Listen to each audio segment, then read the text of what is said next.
हैं 2017 में आई movie hostile के बारे में। तो मूवी की कहानी में हम जाने अब बात करते हैं इस मूवी की कहानी की, जिसमें पूरी दुनिया बर्बाद है और किस चीज ने इसे बर्बाद किया है इस कहानी में हम देखेंगे। तो कुछ लोग इस बर्बादी को झेलकर जिंदा बचे हुए हैं और इन्हीं में से एक है जूलियट, जिसके ऊपर ये पूरी मूवी बेस्ड और उसका काम है उन सब के लिए डेली यूज में आने वाली चीजों को ढूंढना। इसलिए वो अपने बेस से बाहर अपनी एक वैन से सामान ढूंढने के लिए निकल जाती है। उसके वैन में कुछ हथियारों के साथ उस रास्ते में जूलियट को कुछ खाली पुरानी खराब हुई कार्स मिलती हैं, जिनमें से वो काम की चीजें निकालने के बाद आगे बढ़ती है। थोड़ा और भटकने के बाद वो एक खाली बर्बाद हुई एक गैस स्टेशन पर पहुंचती है और वो सावधानी के साथ हाथ में गन लिए अंदर जाती है। वो स्टेशन उसे सेफ लगता है तो जूलियट वहाँ थोड़ा रेस्ट करने लगती है, पर तभी उसे एटिक से किसी के गुर्राने की आवाज आती है, जिसे सुनकर वो डर तो गई थी पर बिना घबराए वो वहाँ से निकल जाती है। अब वो अपने रेडियो से बेस में बात करती है, जिससे हमें पता चलता है कि वो क्रिएचर जो उस एटिक में था वो दिन में बाहर नहीं निकलते और जूलियट का कमांडर उसे अपना काम करने को बोलता है और खतरों में ना पड़ने का ज्ञान देता है। अब जूलियट को ज्यादा सामान नहीं मिला था और उसकी बैटरी भी खत्म होने वाली थी, इसलिए वो अपने बेस जल्दी पहुँचने के लिए एक शॉर्टकट लेती है। तो थोड़ी दूर ड्राइव करने पर उसे एक वैन दिखाई देती है।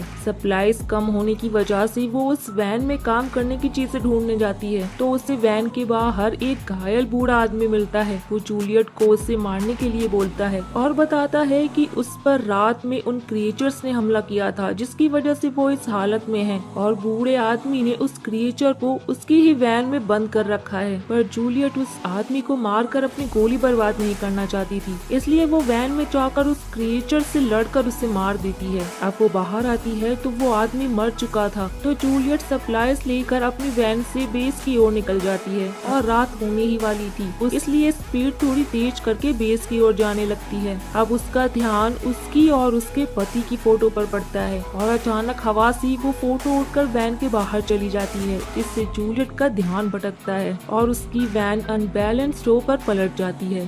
अब रात में जूलियट को होश आता है तो वो देखती है कि उसका एक पैर टूट चुका है और उसका टूटा हुआ पैर उसी की वैन के नीचे फंसा हुआ है। तो अब वो अपने पैर पर कुछ कपड़ा बांधकर उसे जितना अच्छे से हो सके बैंडेज करती है और रेडियो की मदद से वो अपने बेस से संपर्क करने की कोशिश करने लगती है, पर उसका संपर्क उनसे होता ही नहीं है। तो अब वो और भी ज्यादा पैनिक करने लगती है। उसकी चीखें सुनकर एक क्रिएचर भी वहाँ आ चुका था। उस क्रिएचर के होने का एहसास जूलियट को भी होता है और वो जल्दी से अपना गन उठाकर अंदर वैन में आती है। वो क्रिएचर वहाँ से जाने लगता है, तभी जूलियट के रेडियो पर उसके बेस से किसी का जवाब आता है और वो जल्दी से उस रेडियो को बंद कर देती है, पर क्रिएचर ने उस रेडियो की आवाज को सुन लिया था और वो वैन की तरफ वापस आने लगा था। तो जूलियट रेडियो को ऑन करके वैन के बाहर फेंक देती है। वो क्रिएचर रेडियो पर पहुंचकर उसे उठाकर वहां से कहीं दूर फेंक के चला जाता है। अब जूलियट वैन में से कुछ स्टिक लाइट्स निकाल कर वैन के बाहर आती है और उस रेडियो को ढूंढ लेती है, पर वो भी अब उस क्रिएचर की नजर में आ गई थी और जूलियट उससे बचने के लिए भागकर वापस वैन में आती है